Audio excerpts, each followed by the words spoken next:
Eighth, Jesus' calling devotion. Do not long for the absence of problems in your life. That is an unrealistic goal since in this world you will have trouble.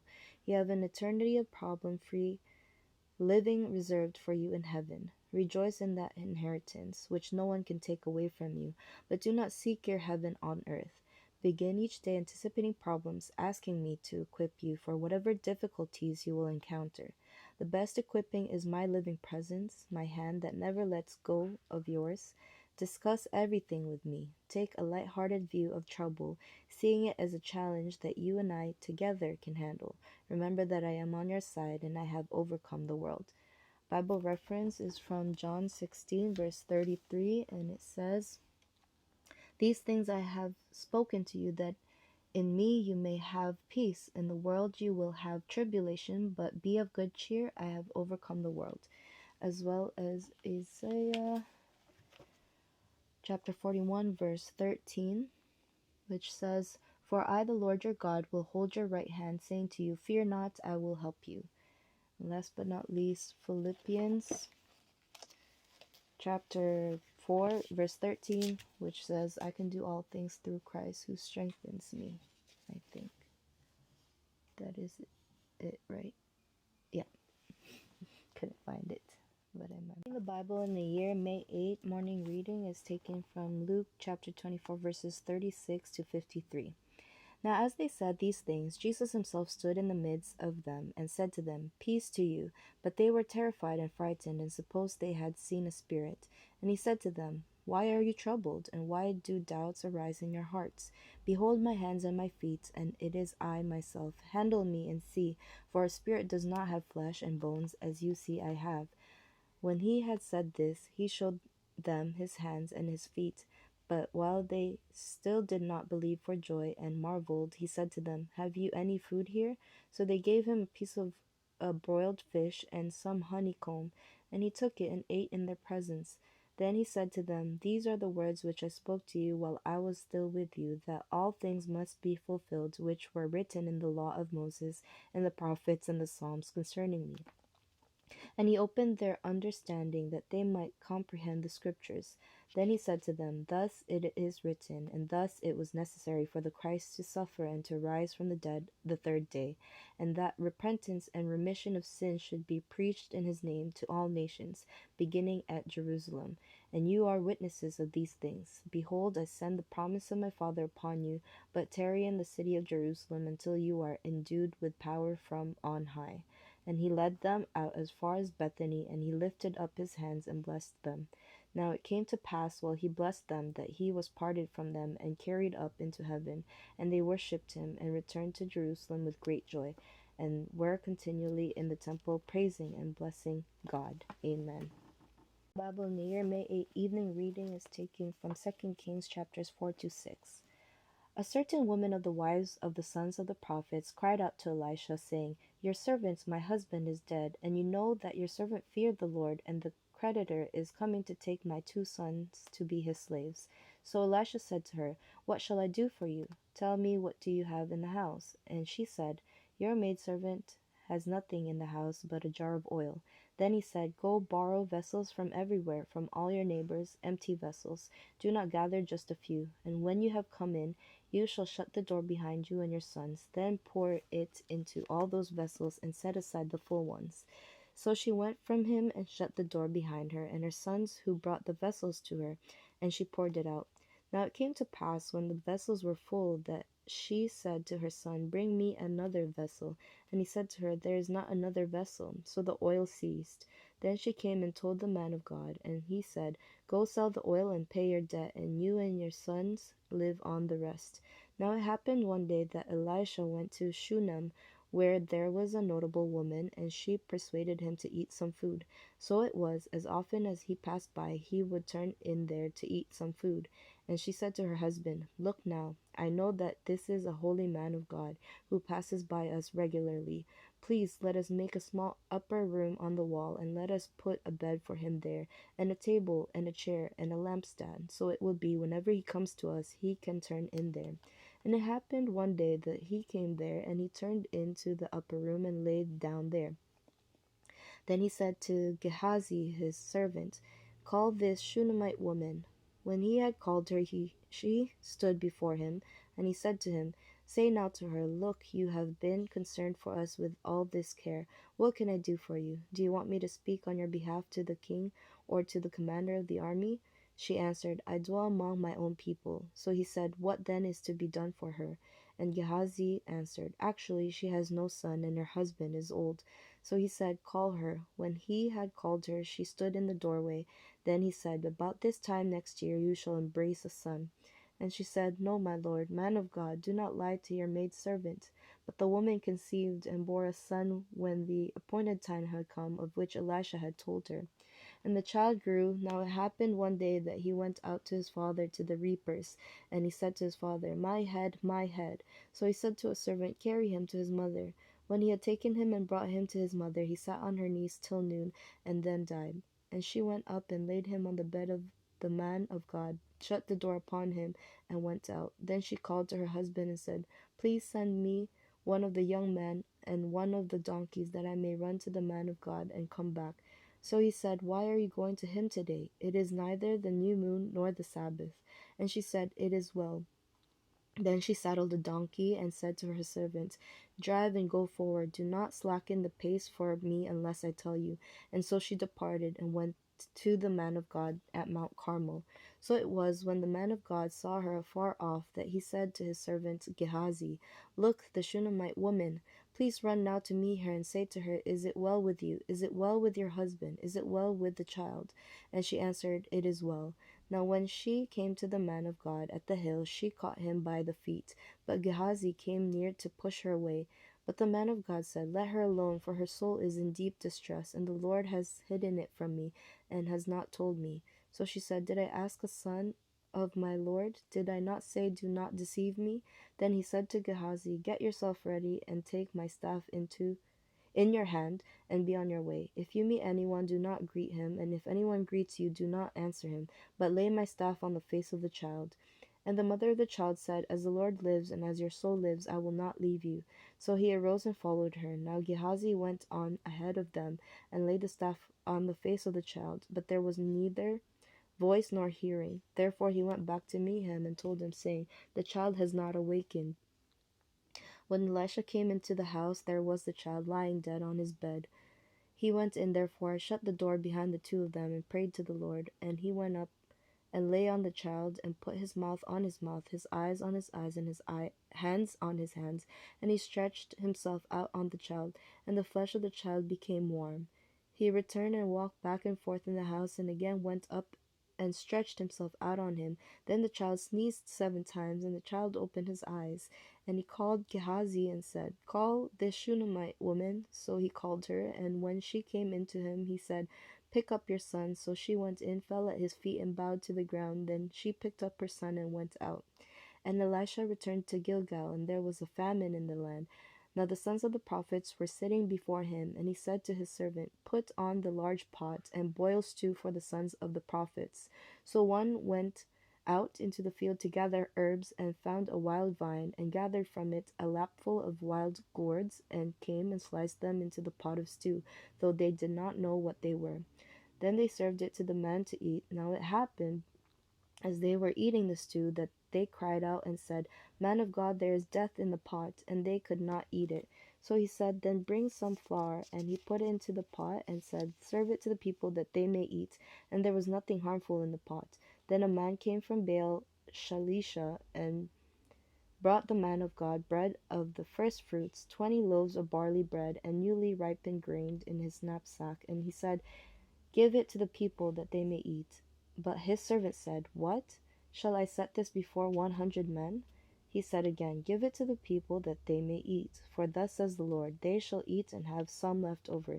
So he set it before them, and they ate and had some left over, according to the word of the Lord. Chapter 5. Now Naaman, commander of the army of the king of Syria, was a great and honorable man in the eyes of his master, because by him the Lord had given victory to Syria. He was also a mighty man of valor, but a leper. The Syrians had gone out on raids and had brought back captive a young girl from the land of Israel. She waited on Naaman's wife. Then she said to her mistress, "If only my master were with the prophet who is in Samaria, for he would heal him of his leprosy."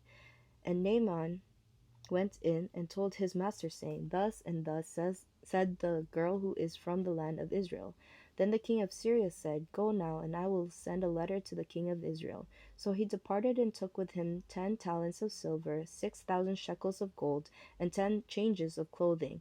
Then he brought the letter to the king of Israel, which said, "Now be advised, when this letter comes to you, that I have sent Naaman my servant to you, that you may heal him of his leprosy." And it happened, when the king of Israel read the letter, that he tore his clothes and said, "Am I God to kill and make alive, that this man sends a man to me to heal him of his leprosy?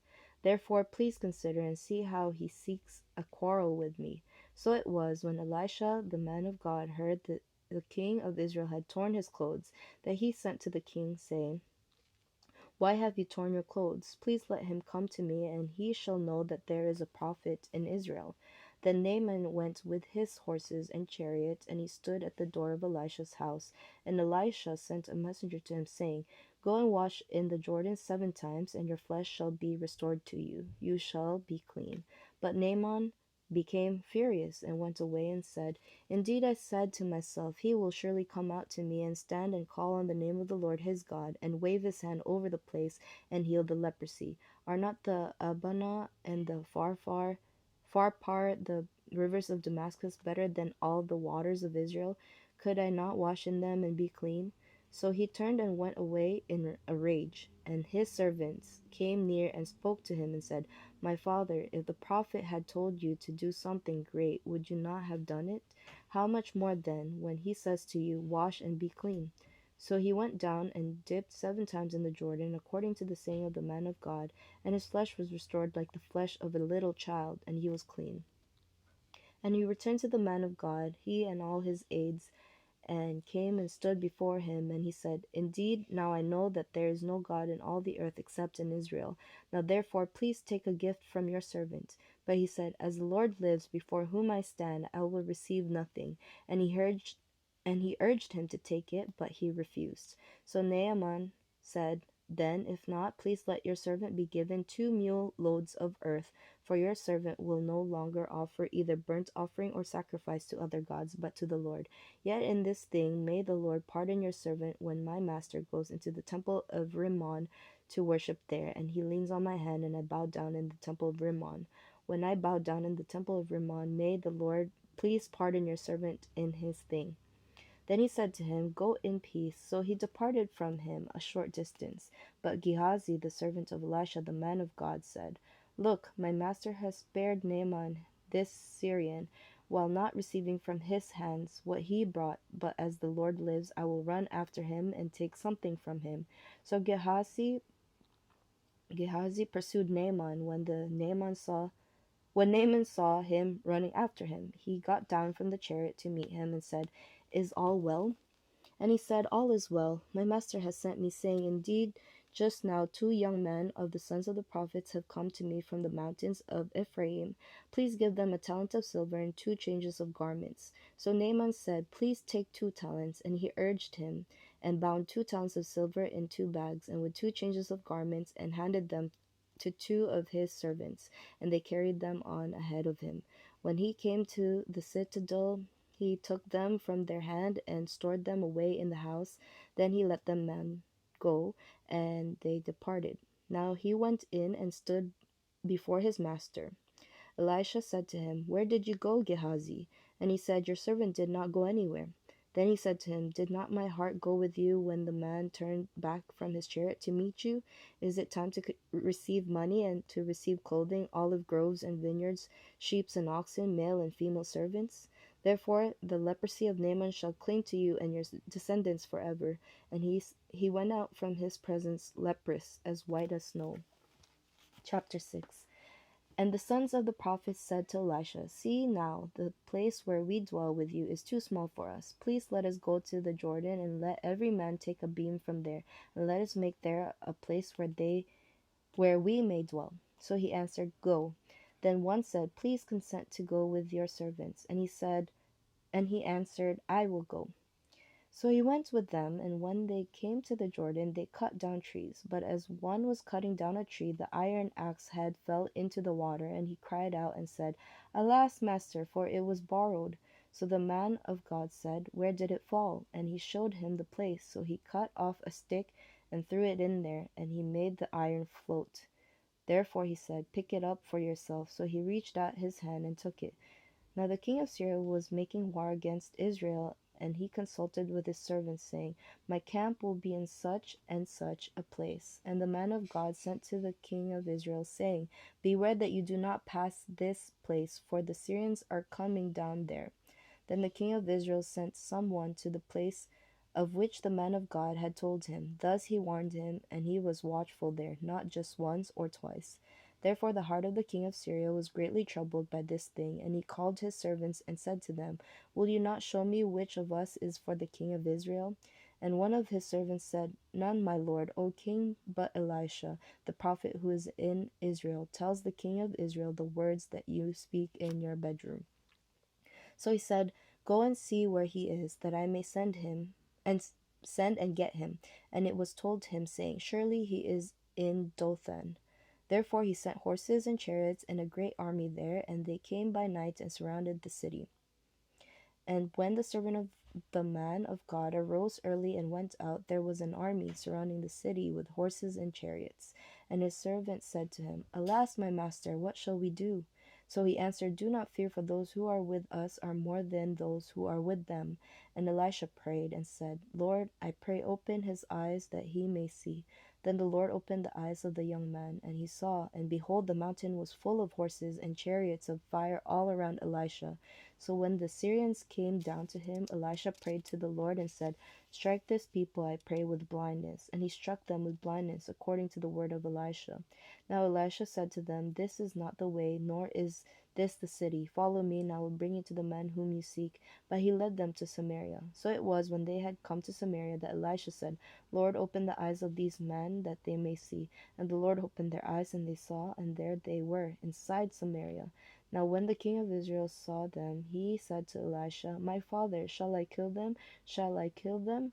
But he answered, You shall not kill them. Would you kill those whom you have taken captive with your sword and your bow? Set food and water before them, that they may eat and drink and go to their master. Then he prepared a great feast for them, and after they ate and drank, he sent them away, and they went to their master. So the bands of Syrian raiders came no more into the land of Israel. And it happened after this that Benhadad, king of Syria, gathered all his army and went up and besieged Samaria. And there was a great famine in Samaria, and indeed they besieged it until a donkey's head was sold for 80 shekels of silver, and 1/4 of a cab of dove droppings for 5 shekels of silver. Then, as the king of Israel was passing by on the wall, a woman cried out to him, saying, Help, my lord, O king. And he said, If the Lord does not help you, where can I find help for you? From the threshing floor or from the winepress?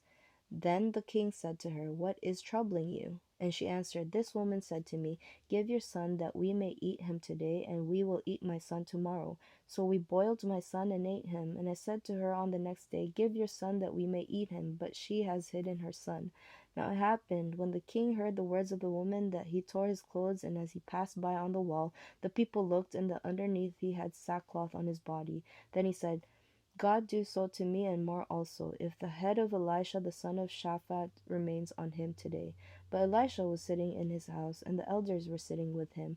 And the king sent a man ahead of him. But before the messenger came to him, he said to the elders, Do you see how this son of a murderer has sent someone to take away my head? Look, when the messenger comes, shut the door and hold him fast at the door. Is not the sound of his master's feet behind him? And while he was still talking with them, there was the messenger coming down to him.